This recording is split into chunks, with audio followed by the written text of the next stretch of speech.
بسم اللہ الرحمن الرحیم۔ السلام علیکم دوستو، آپ دیکھ رہے ہیں آپ کا اپنا یوٹیوب چینل آسان اردو SBL۔ میرا عزیز دوستو، استغفار کے متعلق میں نے کئی ساری ویڈیوز بنائی ہیں اور الحمدللہ ان ویڈیوز پر مجھے اچھا رسپانس ملا ہے۔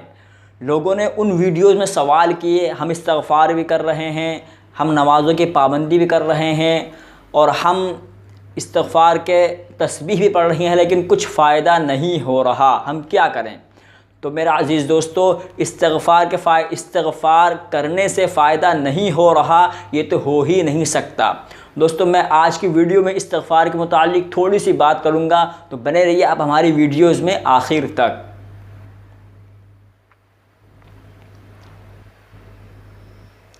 میرا عزیز دوستو، بہت سارے لوگ مجھے کمنٹس کر کے معلوم کرتے ہیں کہ کون سا استغفار پڑھیں، کس وقت پڑھیں، کہ استغفار کی الفاظ کیا ہیں، استغفار کے معنی کیا ہیں۔ بہت سارے لوگ مجھ سے سوال کرتے ہیں اور کمنٹس کرتے ہیں۔ دوستو، میں اس کی تفسیر میں اور اس کی ڈیٹیل میں جانا نہیں چاہتا، کیونکہ ویڈیو بہت زیادہ لمبی ہو جائے گی۔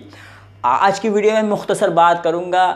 آپ جو میری پچھلی ویڈیوز ہیں ان کو میرے چینل پر جا کر بھی دیکھ سکتے ہیں، اور ان ویڈیوز میں نے استغفار کے فضائل، استغفار کی برکات، استغفار کرنے کا طریقہ، استغفار کتنا کریں، کب کریں، کیسے کریں، یہ ساری کی ساری باتیں میں نے اپنی پچھلی ویڈیوز میں بتائی ہیں۔ دوستو، یہاں پر میں 3-4 چیزوں کا ذکر کروں گا جو استغفار کے متعلق ہیں اور بے حد مفید ہیں۔ تو دوستو، سب سے پہلے استغفار کرنے کے لیے ہم کو یقین کا ہونا شرط ہے۔ سب سے پہلے یقین کا ہونا شرط ہے کہ میں جو استغفار کر رہا ہوں وہ اللہ تعالیٰ کے یہاں قبول ہے، اور اس سے میری پریشانیاں اور میرے گناہ معاف ہو جائیں گے۔ یہ سب سے پہلی شرط ہے۔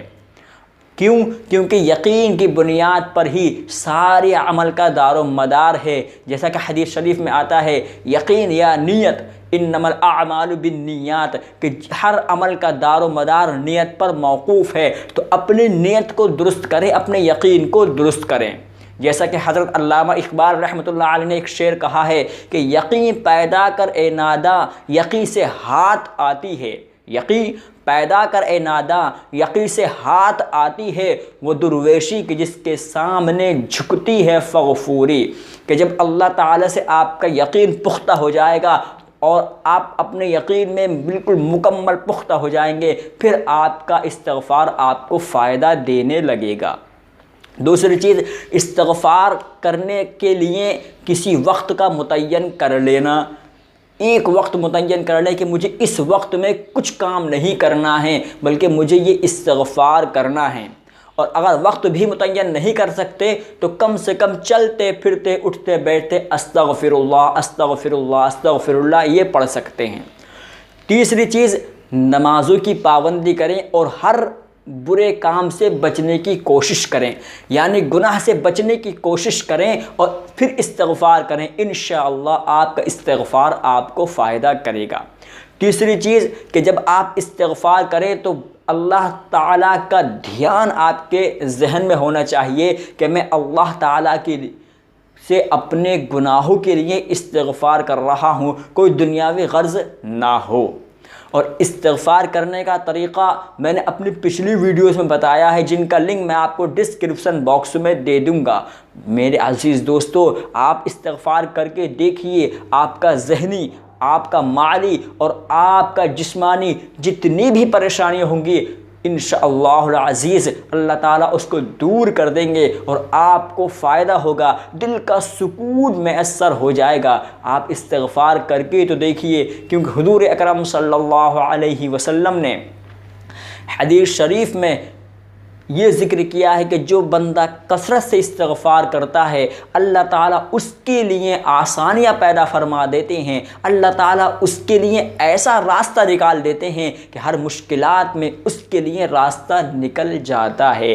تو آپ استغفار کریں، اللہ تعالیٰ مجھے بھی اور آپ کو بھی اپنے سامنے استغفار کرنے کی توفیق عطا فرمائے اور تمام گناہوں سے بچنے کی توفیق عطا فرمائے۔